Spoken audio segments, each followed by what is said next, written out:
ஹபீப் நபி ஸல்லல்லாஹு அலைஹி வஸல்லம் அவங்க பல விஷயங்களை நமக்கு வழி நடத்துறாங்க. அதில் இன்னொரு முக்கியமான விஷயம் பார்த்தோம் அப்படின்னா நட்பாக இருக்கு.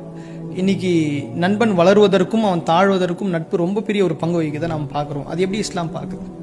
ஒரு அல்லாஹ்வுடைய மார்க்கத்தில் இருக்கக்கூடிய ஒரு மனிதன் 2 நண்பர்களை பக்கத்திலே வச்சிருப்பான். அதான் உண்மையான நட்பும் கூட.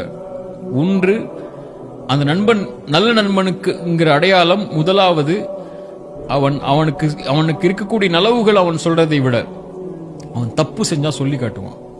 நீ தப்பு செய்யற திருத்திக்குன்னு சொல்லுவான். உங்களை ஒருத்த புகழ்ந்துகிட்டே இருக்கிறான்னா அவன் உண்மையான நண்பன் இல்லை. உங்க தவற சொல்றவன் மட்டும்தான் உங்களுடைய உண்மையான நண்பன். அவனை நீங்க பக்கத்துல வச்சுக்கோங்க. அதான் உங்க வாழ்க்கையை அடுத்த கட்டத்துக்கு கொண்டு போகும். நீ என்ன பண்ணாலும் நல்லதாண்டா பண்ற மச்சான், நீ உன்ன மாதிரி இருக்குமா, நீ தாண்டா, உன்னை தவிர யாரான்னு சொல்லிட்டு அவன் சொல்லுவான்ல, அவன் உங்க நல்ல நண்பன் இல்ல. தப்பு செய்யும் போது தப்பான பாதையில போற, இது தப்பு, இதை விடு அப்படின்னு சொல்லுவான்ல, அவனை தேர்ந்தெடுத்துக்கோங்க.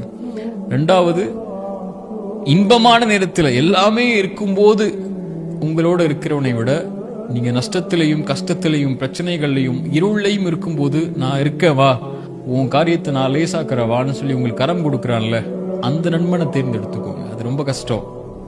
அல்லாட்ட கேளுங்க, ரப்பிட்ட கேளுங்க, அல்லாஹ் எப்படி ஒரு நண்பனை கொடிய அல்லான்னு சொல்லி அல்லாஹ் அனுப்புவான். ஸல்லல்லாஹு அலைஹி வஸல்லம் அதனாலதான் நிறைய ஹதீஸ்கள்ல சொன்னாங்க, ஒரு சகோதரனுடைய முகத்துல மகிழ்ச்சி ஏற்படுத்தினா சதக்கா. அல்லாஹ்வுக்கு விருப்பமான செயல் ஒரு தன் சகோதரனுடைய முகத்துல மகிழ்ச்சி ஏற்படுத்துறதுன்னாங்க இல்லையா? கஷ்டத்துல இருக்கும்போது மகிழ்ச்சி ஏற்படுத்துறதுன்னாங்க. ஸல்லல்லாஹு அலைஹி வஸல்லம் சொன்னாங்க, யார் ஒரு சகோதரனுடைய சிரமத்தை எளிதாக்குவானோ அல்லாஹ் அவனுடைய சிரமத்தை மறுமையில் எளிதாக்குவான்னாங்க இல்லையா? அப்படி உன் சிரமத்தை எளிதாக்கக்கூடிய, உன் கஷ்டத்துக்கு துணை கொடுக்கக்கூடிய ஒரு உறவை, ஒரு நட்பு வளையத்தை தேர்ந்தெடுத்துக்கணும். ஹாரூன் அலைஹிஸ்ஸலாம், மூசா அலைஹிஸ்ஸலாமுக்கு எப்படி அல்லாஹ் ஹாரூனை கொடுத்தானோ, அல்லாஹ்வுடைய தூதருக்கு எப்படி அபூபக்கர் கொடுத்தானோ, என்னதான் நபி தோழருங்கிற உறவு இருந்தாலும் அந்த உறவுக்கெல்லாம் அடிப்படையா இருந்தது என்ன? அபூபக்கரும் ரசூலுல்லாஹும் தோழர்கள், நண்பர்கள் இல்லையா?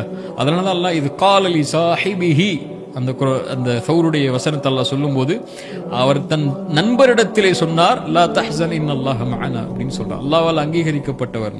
ஸல்லல்லாஹு அலைஹி வஸல்லம் மரணத்துடைய செய்தியை உலகத்தில் அல்லாஹ், ஒரு மனிதனுக்கு உலகம் கொடுக்கப்படும், மறுமை கொடுக்கப்படும், அவனோ மறுமையை தேர்ந்தெடுத்து கொண்டான், உலகத்தை கைவிட்டு விட்டான் அப்படின்னு சொல்லும்போது எல்லா சஹாபாக்களும் மகிழ்ச்சி அடையும் போது அபூபக்கர் அழுதாங்க. என்ன இந்த வயசானவர் அழுகிறார்னு எல்லா சஹாபாக்களும் கேலி செஞ்சாங்க.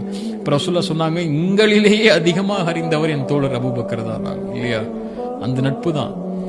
அந்த மாதிரி அல்லாஹ் எனக்கு ஒரு தோழமையை கொடு அல்லான்னு சொல்லி அல்லாஹ்விடத்துல கேட்கணும்.